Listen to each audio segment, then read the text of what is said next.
Hi, and welcome back to Morgellons discussion and microscopy videos. I'm your host, Jeremy Murphy, and today I'm probably going to be hanging up some blankets on the walls and get rid of this echo after we make this episode.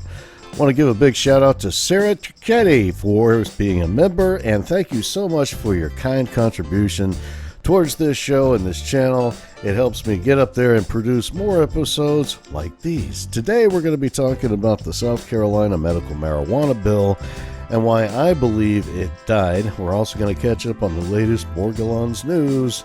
But first, if you haven't already subscribed, go ahead and hit that red subscription button. Click the notification bell if you'd like to get updated every time we upload one of these new videos. And here we go. We're going to talk about this thing. So, in the world of Morgellons, not too much has been going on lately. No real new studies. There was one paper that came out that you have to pay to get access to, which is talking about online advocates trying to turn what they perceive as a real disease from a fictitious one. And really, that's just the author's perception, I believe, of Morgellons, is that they don't believe it's real. And probably a large amount of the patients that they see either mistakenly believe they have it or just not educated about it, and the way they are perceiving and interpreting their symptoms may not jive with the scientific evidence. So in that case, it's unfortunate that there's such a paper, but they've slowed down at least. There isn't so many papers coming out trying to prove that it's fictitious mental disorder, because the evidence is fairly compelling that Morgellons is a real medical condition associated with a infectious process, specifically with the Lyme disease and other Borrelia species. And it may be the case, theoretically, that Morgellons is associated with syphilis. One of these days we'll be able to determine if that is the case, yes or no, and I'd be more than happy to report on them either way. Alright, so rolling on into the South Carolina medical marijuana bill. If you haven't seen the news, it failed out in the House. It originated from the Senate, and then when it got over to the House, they figured that it was a fundraising bill,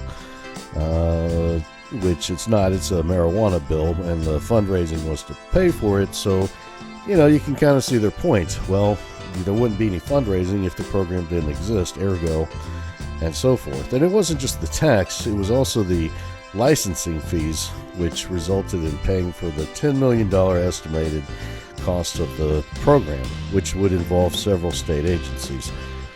And I'm just going to go over a few things about why I'm involved with it. I'm going to talk about the particular problems that I saw with the bill, and then I'm going to give you the reason why I believe this particular legislation failed out after 8 years from the CBD bill becoming law in South Carolina, why we still don't have medical marijuana in South Carolina. So the first thing is, I work with an advocacy group, and I also work with an educational organization. And so what that means is I've been afforded the opportunity to attend medical conferences. I've been introduced to people who are in the scientific and medical community and do scientific research with marijuana. And what we've learned about marijuana is that a lot of the stigmas that people have and the perceptions that they have about it just are not true. And that's becoming more and more popular in culture and in society as the science becomes evident. Marijuana, for example, is being demonstrated to be a very potent antibiotic agent. It's an antimicrobial agent which can address these antibiotic-resistant bacterial species. And if you're a Morgellons patient, then that's going to be particularly important to you, because if you have Morgellons, if you really have Morgellons, then you're dealing with a bacterial infection. And if you don't, then you're not. You may still be, but if you do, if you really have the Morgellons condition, then you're going to be dealing with a bacterial infection, particularly spirochetal in nature. Those types of infections are hard to address permanently long term, especially if they've been able to persist without any treatment for several days, months, and years. And that's often the case because these particular infections are in the mimic class, there goes my wordage for the morning. Let me get back on the script here. All right, so marijuana has also been demonstrated to be a potent anti-inflammatory agent, which is the spirochetal infections. It's not the mimic class. It'll come to me in just a second here, but these are corkscrew-shaped bacteria. Syphilis, tick-borne relapsing fever, and Lyme disease are the big three that I'm aware of. And there may be a whole lot more that I'm just not, because I'm a web designer, not a microbiologist. But I have taken some classes in microbiology so I could learn more about this infection that I acquired along the way. If you don't know me and haven't been watching the channel, feel free to go through my library of videos. In them, I discuss going out to Virginia and being tested for tick-borne relapsing fever and Lyme disease, and I even had a couple of syphilis tests along the way. I have tick-borne relapsing fever, and it's been in my body for a long time, and it resulted in a bunch of sores on my skin, which have fortunately for the most part cleared up since being on a combination of antibiotics as directed by my medically certified doctor. All right, so what were the problems with the marijuana bill? Well, one of the big problems was there was no strains in the marijuana. There was no flower either. Basically, they wanted to sterilize marijuana off of the medical applications. They wanted to say, okay, there's no flower because flower is street. It's a street drug. They wanted to say there's no strains because those names are street names. But when in fact the strains, there's a variety of reasons why they are applied to particular flowers, particular phenotypes of the marijuana plant. And they may describe the scent, the taste, the origin, the originating location where the strain was originally found or bred, and the kinds of effects that that particular strain produces, whether or not it's sedative, an anti-inflammatory, whether it results in increased executive function.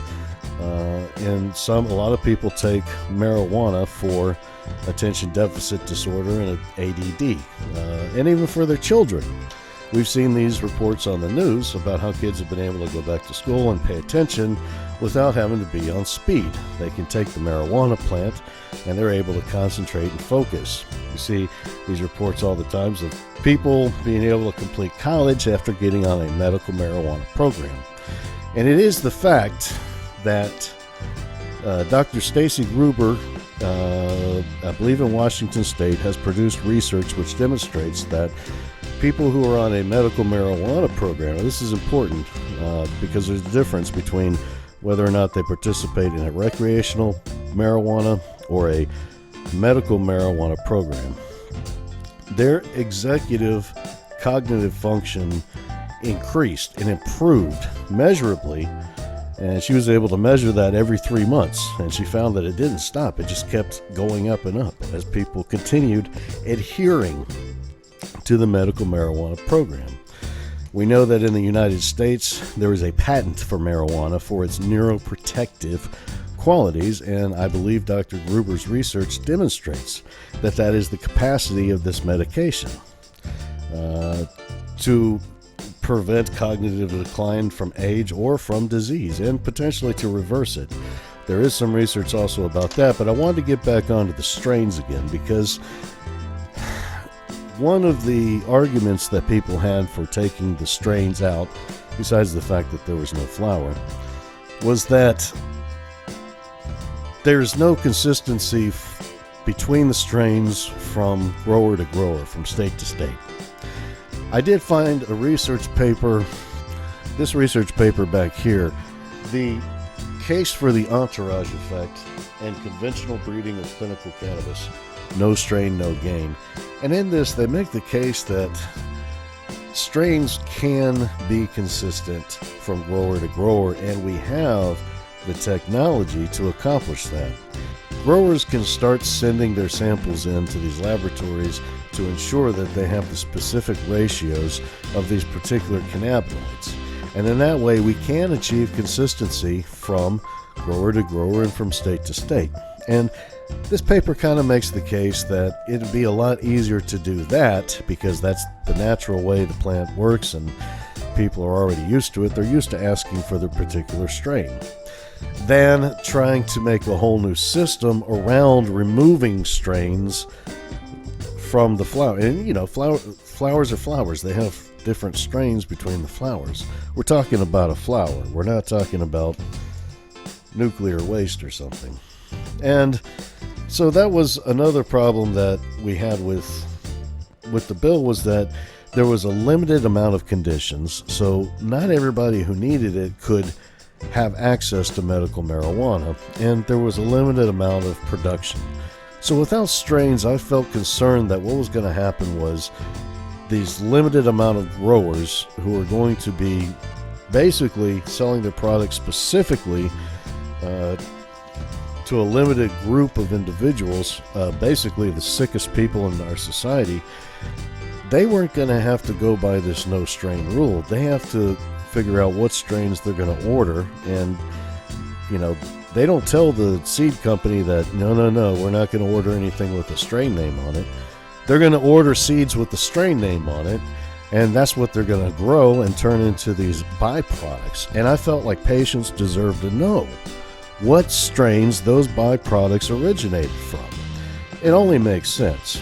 And one of the amendments that occurred to the bill, which I felt was actually a good amendment from House member Congressman Dabney, was to elicit whether or not the product resulted from an indica, sativa, or a hybrid strain.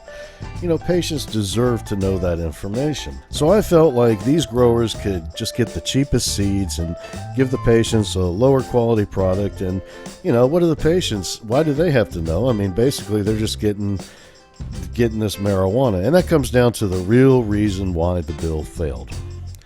The reason why the bill failed was because it tried to take marijuana out of marijuana. In New York, for example, they did the no strain thing for a while.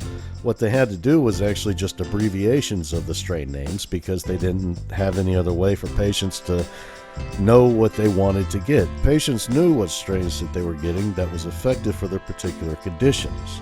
On the underground market, patients don't have that choice. They just get whatever the dealer has. And often the dealer is only concerned about getting whatever makes his patients the most high. Now, this really gets at the reason why South Carolina didn't pass a medical marijuana bill, because marijuana is something that people are allowed to hate. They're allowed to hate the plant, the flower, the marijuana, and the people who smoke it, and people don't want that right to be taken away from them. They want to be able to manipulate people who are using marijuana by threatening to call the police on them. And they don't want that taken away from them. They don't want to lose that privilege by marijuana becoming decriminalized, even for medical purposes. You know, because somebody who's smoking marijuana, you can treat them like a second-rate citizen, because it's marijuana, which is something that you identify with as hating. And that's why I said that this bill focused on identity politics, because it catered to that idea that marijuana is a bad thing and not a good thing. It tried to take marijuana out of marijuana, turn it into cannabis-based therapeutic products. And the fact is, at the end of the day, it's still marijuana, and people know that. So my point is, instead of trying to make marijuana into cannabis, which sounds a whole lot better, kind of like, you know, turning syphilis into Lyme disease, which sounds a whole lot better, but they're basically the same thing. It's marijuana. And what has to happen is the education needs to occur where people are informed that marijuana does not result in the problems that people are claiming it does. For example, we know that marijuana is not a gateway drug. In fact, marijuana is beneficial and therapeutic in getting people off alcohol, getting them off of cocaine, getting them off of opioids, which is a real problem. The CDC just released a report that said in 2021, 100,000 people died of overdose deaths. 80,000 of those were attributed to opioid overdose. And marijuana, there are several studies which have demonstrated that in states where it is widely available, opioid deaths go down sharply. But in places where marijuana is heavily restricted, they still experience a high rate of opioid deaths. And that trend doesn't seem to slow down until they make marijuana decriminalized and widely available. So, people are literally overdosing and dying in the state of South Carolina because people want to be able to continue to identify as hating marijuana and hating the people who smoke it, and being able to manipulate them by threatening to call the police on them for smoking marijuana. You know, the Confederate flag only came down off the South Carolina State House in July of 2015. That's right, it was only 7 years ago that South Carolina removed the Confederate flag from its state house.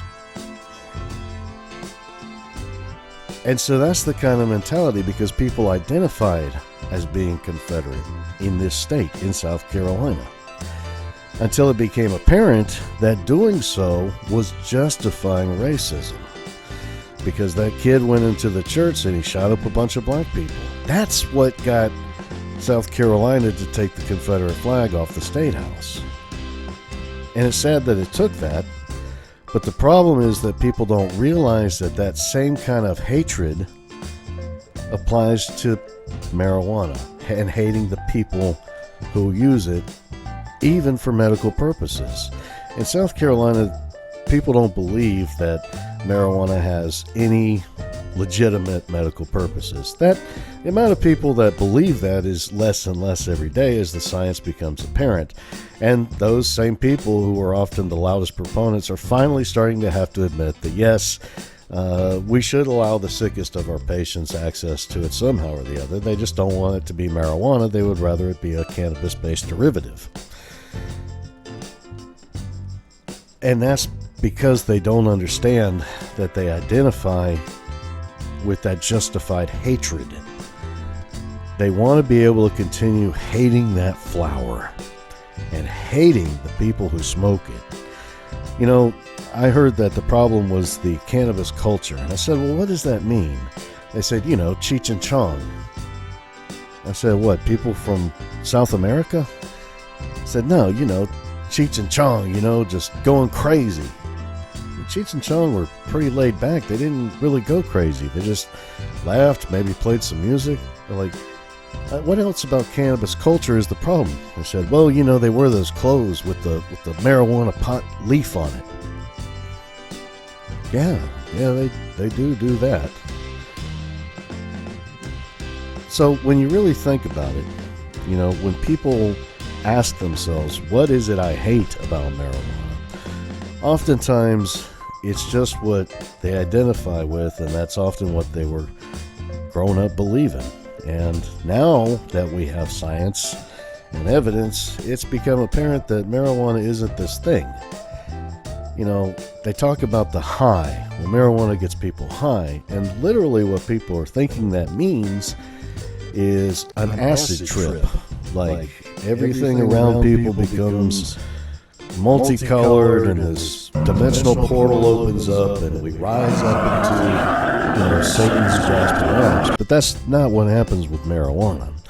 You know, if that's what happened, then kids wouldn't be able to use it and graduate college, or address their ADHD, or their autism.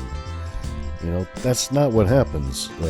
That's, you know, you kind of imagine outside of that trip, people are having an epileptic seizure, but we know that marijuana is effective for epileptics. So the problem is, by justifying this hatred of marijuana, people like the epileptics and the autistics and the people with the trigeminal neuralgias have to suffer. They have to suffer. And people know that. I mean, they're starting to feel for them. They're like, well, I don't want to feel bad about, this person suffering because the only thing that'll work on them is marijuana. I mean, maybe we can make a cannabis-based derivative and make it available for just that person. But that's not going to slow down the opioid deaths, and it's not going to address the underlying hatred. That's the problem. What do you guys think? Let me know. Leave a comment down below. I'm glad to be back, and hey, I appreciate the new members there. Sarah, thank you so much. We're going to be making some new content, and I'm going to try to get rid of this echo. I'm not going to try. I'm going to do it. I'm going to get rid of this echo. We're going to do it. All right, we'll talk to you guys soon. Take it easy.